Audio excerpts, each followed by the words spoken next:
Radhe Radhe. Hello everyone. Let's begin with a new episode 145. Abhimanyu Rai Singhania. Vanya की प्यारी सी warning सुनकर यक्षित के फेस पर स्माइल आ गई. वह उसकी तरफ देखते हुए बोला, वाइफी, क्या तुम्हें अपने हस्बैंड पर यकीन नहीं है? वन्या यक्षित की तरफ देखते हुए बोली, ऐसी बात नहीं है, मुझे आप पर पूरा यकीन है, पर उन गोरियों पर बिल्कुल भी नहीं.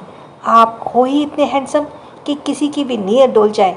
और इस वक्त तो आप अपनी बीवी के साथ भी नहीं हो. अब आगे. अपनी वाइफी की पॉजिटिवनेस बातें सुनकर यक्षित स्माइल करता है और वन्या की तरफ शरारत भरी निगाहों से देखते बोला, वाइफी, कहीं तुम्हारी नीयत तो नहीं डोल रही ना मुझे देखकर. यक्षित की ये बातें सुनकर वन्या इधर उधर देखते हुए बोली, ऐसा कुछ भी नहीं है, समझे आप. वह वन्या की तरफ देखते हुए बोली, वाइफी, तुम्हें उन कोरियों से इनसिक्योरिटी फील करने की कोई ज़रूरत नहीं है. तुम्हें मेरे लिए दुनिया की सबसे खूबसूरत हो. तुम ही मेरी सबसे खूबसूरत लड़की हो मेरे लिए. और एक बात अपने इस छोटे से दिमाग में बिठा लो कि यक्षित राय सिंघानिया के दिल में सिर्फ एक ही लड़की राज करती है और वो है मिसेस वन्या यक्षित राय सिंघानिया. यक्षित की बातें सुनकर वन्या के चेहरे पर एक स्माइल आ जाती है. वह उसे प्यार से निहारते हुए बोली, यक्षित, प्लीज़ आप जल्दी आइए ना, आपके बिना मेरा किसी भी काम में मन नहीं लगता. ये बोलते हुए वे एक मासूम सा चेहरा बना लेती है. वन्या का मासूम सा चेहरा देखकर यक्षित उसे टीस करते बोला, वाइफी, अगर तुम ऐसा मासूम से चेहरे के साथ मुझसे आने की जिद करोगी तो मुझे वहाँ आना ही पड़ेगा. वैसे भी तुम्हारे बिना यहाँ एक एक पल काटना भी मेरे लिए बहुत मुश्किल हो रहा है. मैं तुम्हारी खुशबू को, तुम्हारे होठों के टेस्ट के साथ साथ बहुत सारी चीज़ों को बहुत मिस कर रहा हूँ. भाई मुझे भी बहुत जल्दी है यहाँ से आने की और तुम्हारे साथ बहुत कुछ करने की. यक्षित की बातें कुछ करने की का मतलब वन्या बहुत अच्छे से समझ रही थी. वह खुद से ही अपने मन में बोली, ये आदमी कभी नहीं सुधर सकता. वह इधर उधर देखते हुए बोली, यक्षित, कोई जल्दी नहीं है यहाँ आने की, आप आराम से मीटिंग करके आइए. वन्या की बातें सुनकर यक्षित स्माइल करता है और उसकी तरफ देखते बोला, वाइफी, अभी तो तुम कह रही थी कि तुम मुझे बहुत मिस कर रही हो. वन्या यक्षित की तरफ देखते बोली, हाँ तो अब मैं भी कह रही हूँ, मैं ही कह रही हूँ कि अब आप आराम से आइए. यक्षित को पता था कि इस वक्त इंडिया में काफ़ी रात हो चुकी होगी. वह वन्या की तरफ देखते बोला, वाइफी, रात बहुत हो चुकी है, अब तुम सो जाओ. वन्या ने टाइम देखा तो इस वक्त रात के 2 बज रहे थे. उसने हाँ में सिर हिलाया और यक्षित ने कहा, यक्षित के कहने पर मोबाइल को ऐसी जगह रख दिया जहां यक्षित अपनी वाइफी और बच्चे को आराम से देख सकता था. वन्या अपने बेबी के पास आई और उसे हक करते हुए सो गई. यक्षित काफ़ी देर तक उन्हें यूं ही निहारता रहा. फिर बेड पर लेटे लेटे उसकी भी आंख लग गई. अगली सुबह सिंघानिया मेंशन. वन्या अपने बेबी को स्कूल जाने के लिए रेडी कर चुकी थी. वेद अपने क्यूट से स्कूल यूनिफॉर्म में था और अपने चाचुओं के साथ खेलने में लगा हुआ था. वन्या ने अब तक ब्रेकफास्ट भी प्रिपेयर कर लिया था. खाना डाइनिंग टेबल पर मेड्स ने रख दिया था. अनिल जी और चैतन्य दादाजी डाइनिंग टेबल की तरफ आ ही रहे थे कि तभी उनके मेन दरवाजे की डोरबेल बजी. सभी सोच में पड़ गए कि इस वक्त कौन हो सकता है. एक मेड ने दरवाज़ा खोला. बाहर से 2 शख्स अंदर आए. एक आदमी जिसकी उम्र कोई 50 साल होगी और उसके साथ एक औरत जो कि 45 साल की थी. दिखने में दोनों पति पत्नी लग रहे थे. 45 मीन्स 45. आदमी ने 3 पीस सूट पहना हुआ था और औरत ने सिल्वर कलर की महंगी ब्रांडेड साड़ी पहनी हुई थी. दिखने में दोनों किसी अमीर घराने के लग रहे थे. दोनों अंदर आ गए. उन्हें देखकर अनिल जी और चैतन्य जी के चेहरे पर भाव ही बदल गए. युवक जो वेद के साथ खेलने में लगा हुआ था, उन्हें देखकर उसे एक चिढ़ सी मचलने लगी. वो आदमी चैतन्य दादाजी की तरफ देखते हुए बोला, नमस्ते पापा. फिर अनिल जी की तरफ देखते हुए बोला, नमस्ते भाई साहब. चैतन्य दादाजी और अनिल जी अपने चेहरे पर बिना किसी एक्सप्रेशन के उस आदमी की तरफ देखते हुए नमस्ते कर देते हैं. वन्या डाइनिंग टेबल के पास खड़ी होकर दोनों को देख रही थी और यह समझने की कोशिश कर रही थी कि आखिर ये दोनों हैं कौन. आदमी के साथ आई वो औरत भी चैतन्य दादाजी और अनिल जी को नमस्ते करती है. चैतन्य जी दोनों की तरफ अपनी भावहीन आंखों से देखते बोलो, इतने दिनों बाद तुम्हें हमारी याद कैसे आई? कहो, कैसे आना हुआ? ये आदमी जो चैतन्य दादाजी के सामने खड़ा था, ये और कोई नहीं, उनका छोटा बेटा और अनिल जी का छोटा भाई मिस्टर अभिमन्यु राय सिंघानिया और वो उनकी पत्नी मिसेस त्रिशा राय सिंघानिया थे। शादी से पहले वे साथ ही रहते थे, पर बाद में अभिमन्यु जी का अपनी खानदानी प्रॉपर्टी को लेकर लालच बढ़ता गया। चैतन्य दादाजी के चाहते थे कि उनके दोनों बेटे हमेशा साथ रहें, उनकी आने वाली पीढ़ी भी साथ में ही रहे, पर ऐसा ना हो सका। उन्हें कभी नहीं लगा था कि उनका छोटा बेटा प्रॉपर्टी के लालच में इतना अंधा हो जाएगा कि अपने परिवार के रिश्ते नाते तक को भी भूल जाएगा। अभिमन्यु जी की वजह से चैतन्य दादाजी का वो साथ में रहने वाला सपना कभी पूरा भी नहीं हो पाया। अनिल जी के मन में अपने छोटे भाई को लेकर कोई गिले शिकवे नहीं थे, बल्कि वो तो उन्हें बचपन से ही एक बड़े भाई की तरह प्यार करते आ रहे थे। वो अभिमन्यु जी ही थे जिनकी वजह से दोनों भाइयों के रिश्ते में एक दरार आ गई थी। इससे पहले कि अभिमन्यु जी अपने पिता के सवाल का जवाब देते, त्रिशा जी पहले ही बोल पड़ी। पापा जी, हम यहाँ आपसे इतने दिनों बाद इतने प्यार से मिलने आए हैं, और आप आप ही है कि पुरानी बातों को लेकर ही बैठे हुए हैं। त्रिशा जी की बात सुनकर चैतन्य दादाजी ने गुस्से से अपनी मुट्ठियां भींच ली और सामने की तरफ देखते हुए अपनी सर्द आवाज में बोले, तुम तो कुछ ना ही बोलो तो ही बेहतर होगा। चैतन्य दादाजी की बातें सुनकर त्रिशा जी का चेहरा उतर गया। अनिल जी दोनों को सोफे पर बैठने के लिए कहते हैं। चैतन्य दादाजी त्रिशा जी को बिल्कुल पसंद नहीं करते थे। ये बात सच थी कि उन्होंने उन्हें आज तक अपनी बहू नहीं माना था। उसका भी रीज़न था। दरअसल अभिमन्यु जी ने अपने पिता के खिलाफ जाकर त्रिशा से शादी की थी। चैतन्य दादाजी अभिमन्यु जी से इसलिए नाराज़ नहीं थे कि उन्होंने उनकी मर्ज़ी के खिलाफ शादी की थी, बल्कि वो इसलिए नाराज़ थे कि उनके वार्न करने पर भी उन्होंने उसी लड़की से शादी की। दरअसल चैतन्य दादाजी त्रिशा जी के असली कैरेक्टर से पहले ही वाकिफ हो चुके थे। जब उन्होंने अपने बेटे और त्रिशा के रिश्ते के बारे में पता चला, उन्हें पहले ही अंदाज़ा हो गया था कि अगर ये औरत उनके घर में आई तो उनका घर टूटकर बिखर जाएगा, और हुआ भी कुछ ऐसे ही। अभिमन्यु जी इस वक्त अपनी यंग एज में थे और अक्सर वो ऑफिस के बाद एक क्लब जाया करते थे। वहाँ उनकी मुलाकात त्रिशा जी से हुई। त्रिशा जी भला की खूबसूरत लड़की थी, पर उनका कैरेक्टर उतना ही गिरा हुआ भी था। जैसे ही त्रिशा जी को ये पता चला कि लड़का सिंघानिया फैमिली का छोटा वारिस है, तभी से उसने डिसाइड कर लिया कि वह उसे अपने हाथ से जाने नहीं देंगी। धीरे धीरे उसने अभिमन्यु जी को अपने हुस्न के जाल में फंसा दिया और दोनों का रिश्ता भी बढ़ता ही गया। चैतन्य जी को अपने बेटे की इस अय्याशी के बारे में पहले ही पता चल चुका था, इसलिए उन्होंने कई दफ़ा अभिमन्यु जी को ये वार्न भी किया था कि उस लड़की से दूर रहें, पर अभिमन्यु जी ने अपने पिता की बात बिल्कुल भी नहीं सुनी। एक दिन अभिमन्यु जी को पता चला कि त्रिशा उसके बच्चे की माँ बनने वाली है। उस वक्त दोनों की शादी नहीं हुई थी।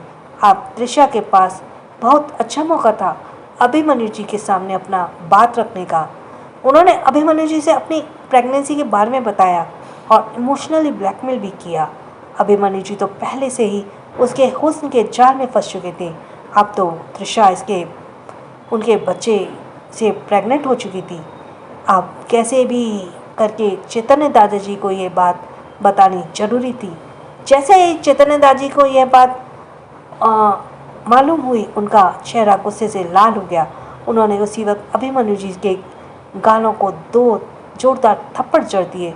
वो तो उसकी जान ही लेना चाहते थे, पर अनिल जी ने बीच में आकर अपने पिता को रोक दिया।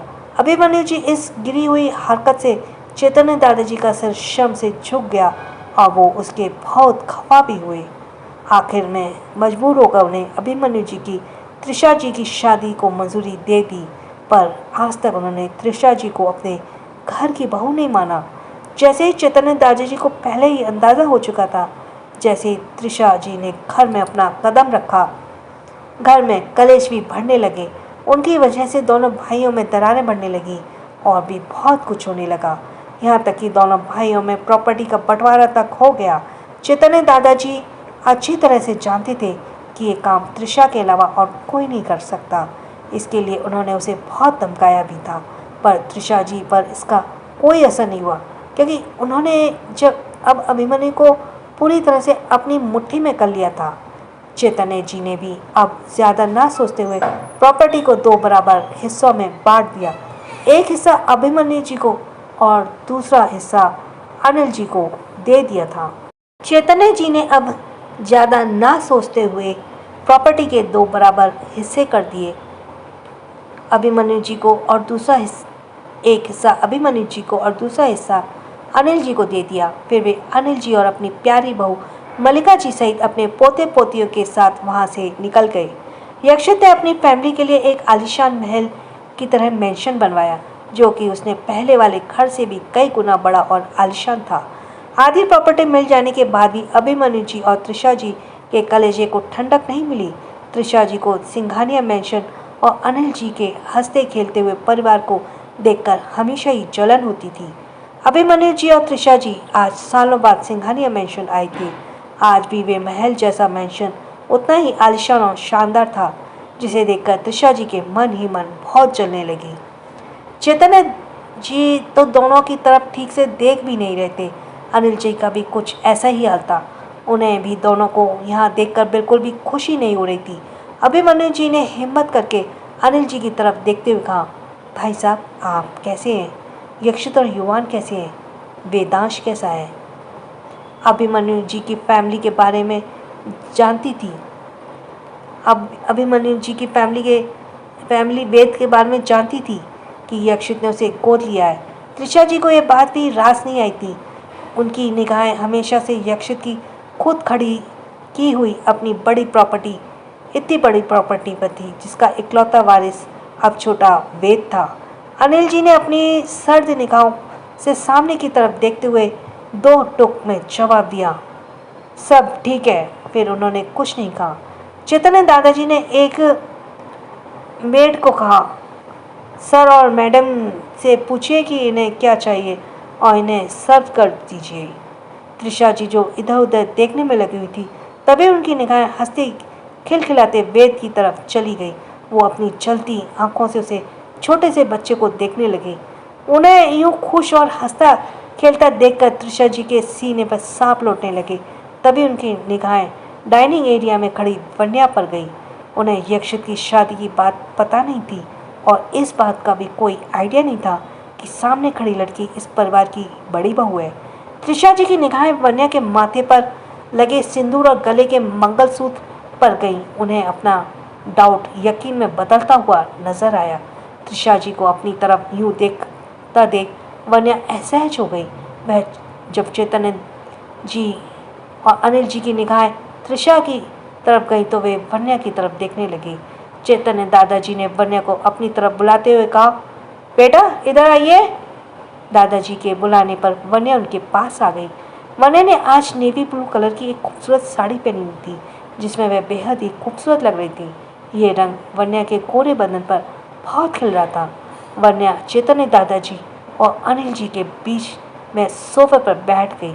चैतन्य दादाजी की और अभिमन्यु जी और त्रिशा जी को शौक देते हुए बोले, इनसे मिलिए, ये है यक्षित की पत्नी, इस घर की बड़ी बहू मिसेस वन्या यक्षित राय सिंघानिया। तो आगे की कहानी क्या मोड़ लेने वाली है, जानने के लिए सुनते रहिए सीओस पोस्ट वाइफ या फिर devil CEO's imposed wife. So let's go for our next episode, that is Yakshit is back। Chaitanya दादाजी का ये कहना ही था कि त्रिशा और अभिमन्यु जी की आंखें हैरानी से एकदम बड़ी हो गई। उन्हें लगा नहीं था कि सिंघानिया मेंशन आकर उन्हें इतना बड़ा शौक मिल जाएगा। त्रिशा जी अनिल जी और चैतन्य दादाजी की तरफ देखते हुए बोली, यक्षित की शादी भी हो गई और आपने हमें बताना जरूरी भी नहीं समझा। चैतन्य दादाजी ने त्रिशा जी को अपनी सर्द निगाहों से देखा और बोले, अगर आप लोगों को यही बात करनी थी तो हमारे पास इन सब के लिए वक्त नहीं है, हम चलते हैं। ये बोलकर वह उठकर जाने लगी। यह देखकर अभिमन्यु जी रिक्वेस्ट करते बोले, प्लीज़ पापा, आप ऐसी बात मत कीजिए। अनिल जी ने भी रिक्वेस्ट भरी निगाहों से चैतन्य जी को देखा, जिसे वो अभी सोफे पर बैठे थे। वरना अभी भी सवालिया नजरों से अभिमन्यु जी और त्रिशा जी को देख रही थी। अनिल जी वन्या की तरफ देखते हुए बोले, बेटा, ये तुम्हारे चाचा मिस्टर अभिमन्यु राय सिंघानिया और उनकी वाइफ मिसेस त्रिशा राय सिंघानिया हैं। अनिल जी का मन तो नहीं कर रहा था उन्हें वन्या से इंट्रोड्यूस कराने का, पर ना चाहते हुए उन्हें ये करना पड़ा। वन्या ने उन्हें नमस्ते की। त्रिशा जी देख पा रही थी कि वन्या कितनी खूबसूरत है और चैतन्य दादाजी ने उसे गर्व से इस घर की बहू कहा। इसे सुनकर तो जैसे त्रिशा जी के तन बदन में आग लग गई। चैतन्य जी त्रिशा जी के मन के भाव बहुत अच्छे से समझ रहे थे। हमेशा से इस बात का खास ख्याल रखते थे कि वो औरत उनकी फैमिली से कोसों दूर ही रहे। वेद, जो कि अपने चाचों के साथ खेल रहा था, वह थोड़ी देर बाद ममा ममा करता हुआ वन्या की तरफ आने लगा। वन्या उसके पास गई और उसे गोद में उठाकर उसे प्यार करने लगी। दोनों का हंसता हुआ चेहरा देखकर त्रिशा जी के सीने पे सांप लौटने लगे। उन्हें समझ नहीं आ रहा था कि यक्षित ने इतने गुस्सैल और एरोगेंट नेचर के बावजूद इस लड़की ने यक्षित से कैसे शादी कर ली। पर जो भी हो, ये लड़की अब इस घर की बहू थी और सिंघानिया परिवार की बहू होने का मतलब बहुत बड़ी बात थी। ये बात त्रिशा को बहुत चुभ रही थी, क्योंकि जो दर्जा उन्हें सालों से नहीं मिल पाया, वो इस लड़की को यहाँ आते ही मिल गया।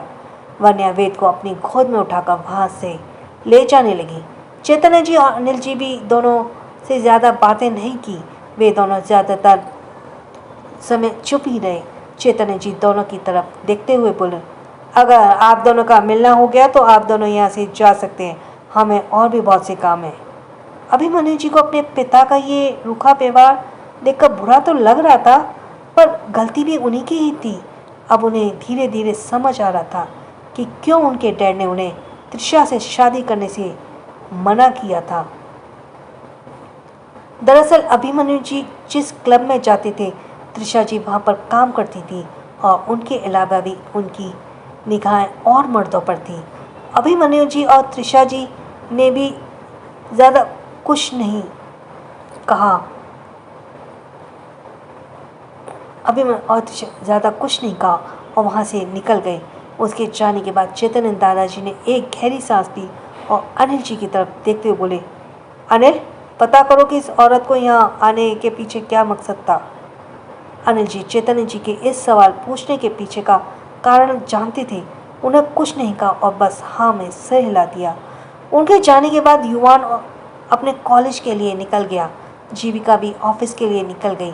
आस्तिक वहाँ दादाजी के साथ घर पर था। यक्षित ने मेंशन की सिक्योरिटी को टाइट करने की सख्त ऑर्डर दिया था, इसलिए वह घर पर ही था। भाविक, ध्रुव, एकांत और तेजस चारों कंपनी संभाल रहे थे, क्योंकि यक्षित और सामर्थ दोनों बिजनेस ट्रिप पर गए हुए थे। वन्या वेद का स्कूल टिफिन लेकर उसको स्कूल छोड़ने के लिए चली गई। थोड़ी ही देर में वेद स्कूल आ गया।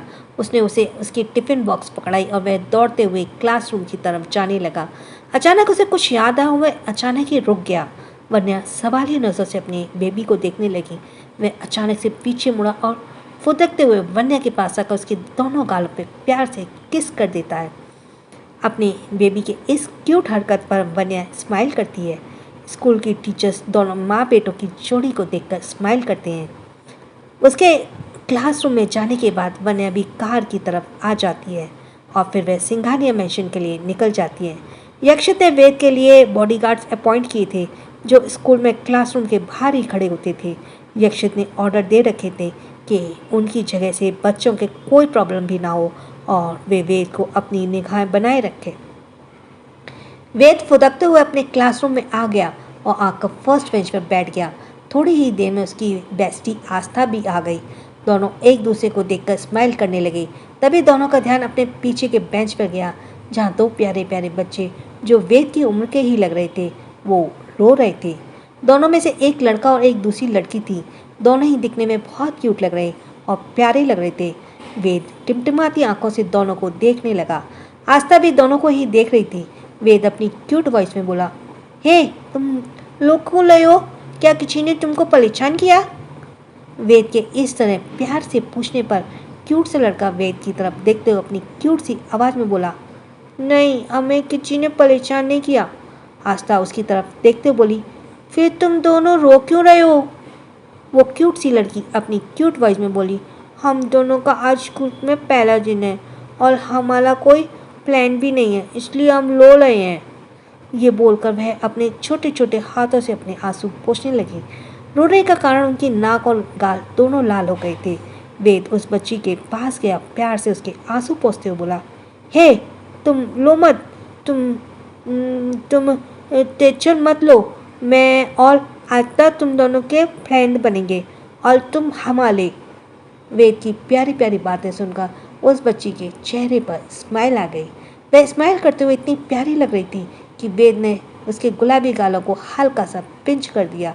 आस्था वेद को ही अपनी प्यारी प्यारी आंखों से घूरने लगी। वह वेद को वापस अपनी तरफ खींचकर दोनों की तरफ देखते हुए बोली, तुम दोनों का नाम क्या है? वह बच्ची आस्था की तरफ देखते हुए बोली, मेरा नाम मिष्टी खुराना है। वो लड़का बोला, और मेरा नाम आहान मुखर्जी है। वे दोनों से हैंडशेक करते हुए अपनी प्यारी आवाज़ में बोला, और मेरा नाम बेतांश लाए चिचानिया है। आस्था दोनों की तरफ देखते हुए वेद के कंधे पर हाथ रखते बोली, और मैं अपने बुद्धू को प्यार से वेद बुलाती हूँ, है ना बुद्धू? आस्था के मुंह से वेद के लिए बुद्धू शब्द सुनकर मिष्टी खिल कर हंस पड़ी और हंसते हुए ही बोली, बुद्धू। आस्था मिष्टी की तरफ एक नज़र घूर कर देखती है। वह दोनों को तरफ देखते हुए बोली, मेरा नाम आस्था सहगल है और आज से हम चारों फ्रेंड्स हैं, ओके? आस्था ने किसी समझदार बच्चे की तरह कहा तो सबने हाँ में सिर हिला दिया। आहान 5 साल का बच्चा था और दिखने में बहुत ही क्यूट था। वहीं मिष्टी भी बहुत ही प्यारी थी। उसकी गोल गोल आंखें और गुलाबी गोरे गाल थे। वह उम्र में लगभग वेद की जितनी थी। चारों बच्चे आपस में बातें करने लगे जब तक कि क्लासरूम में टीचर नहीं आ गई। क्लास के बाद चारों ने मिलकर लंच किया और बातें करते हुए बीच बीच में खिल कर हंस रहे थे। इसी तरह हंसते खेलते आज का दिन बीत गया और बच्चों की स्कूल की छुट्टी हो गई। वेद दौड़ते हुए अपने नए नए दोस्तों के साथ स्कूल से बाहर आया। बाहर वेद की मम्मा अपने चेहरे पे प्यारी सी स्माइल लिए अपने बेबी के बाहर आने का वेट कर रही थी। वेद दौड़ते हुए अपनी मम्मा के पास आया। वन्या ने उसे बड़े प्यार से अपनी गोद में उठा लिया। वेद स्कूल बैग और टिफिन बॉक्स कार में रख दिया, पर वेद को लेकर कार में बैठ गई। कार सिंघानिया मिशन की तरफ जाने लगी। रात को डिनर के बाद वन्या ने थोड़ी देर वक्त वेद को पढ़ाई करवाई। वेद ने अपनी मम्मा को आज ही स्कूल की सारी बातें बताई, अपने 2 नए दोस्तों के बारे में भी बताया। वन्या बड़े ध्यान से अपने बेबी की बातें सुन रही थी। अपनी मम्मा से बातें करते करते वेद की आंखें लग गई। वन्या ने बड़े प्यार से वेद के सिर पर प्यार से हाथ फेरा और उसके माथे को चूम कर उसे ठीक से बेड पर सुलाया और उसे ब्लैंकेट से कवर कर दिया। थोड़ी देर तक उसका सिर यूं ही सहलाने के बाद वह अपने जिगर के टुकड़े को अपने सीने से छिपा लेती है और अपनी आंखें बंद करते हुए नींद के आगोश में चली गई। धीरे धीरे ये 7 दिन भी बीत गए। इस बीच वन्या और वेद ने यक्षित को बहुत मिस किया। आज यक्षित लंदन से वापस आने वाला था, पर वन्या की यक्षित से बात हुई थी। वह आज शाम को मेंशन पहुंचने वाला था। ये जानकर वन्या बहुत खुश हुई, क्योंकि इस एक हफ्ते में उसने उसे बहुत ज़्यादा मिस किया था। एक एक दिन एक एक पल की तरह बीते थे। वन्या यक्षित का वेट करते हुए नीचे हॉल में इधर से उधर टहल रही थी। वेद वहीं पर अपने चाचियों के साथ खेल रहा था। अनिल जी और चैतन्य जी भी वहीं सोफे पर बैठकर बातें कर रहे थे।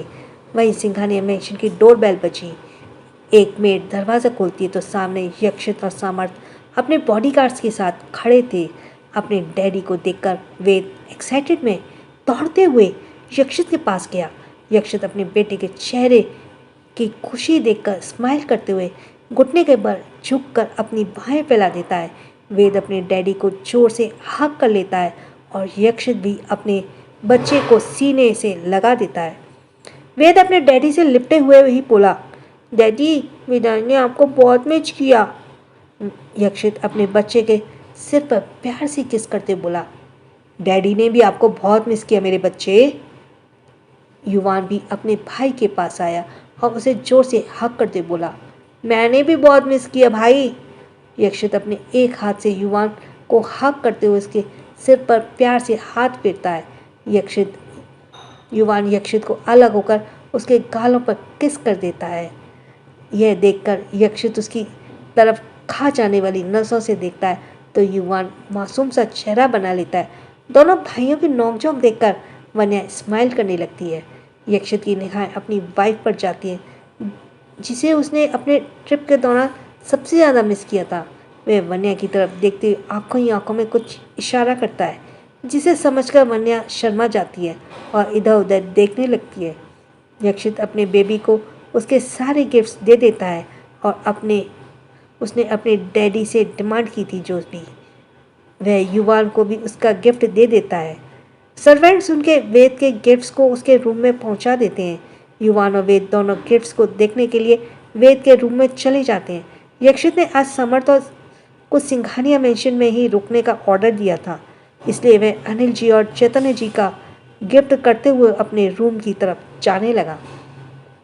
यक्षित ने अनिल जी और चैतन्य दादाजी से थोड़ी दूर बातें की और फिर अपने आसपास देखा, वरना उसे कहीं भी नजर नहीं आई।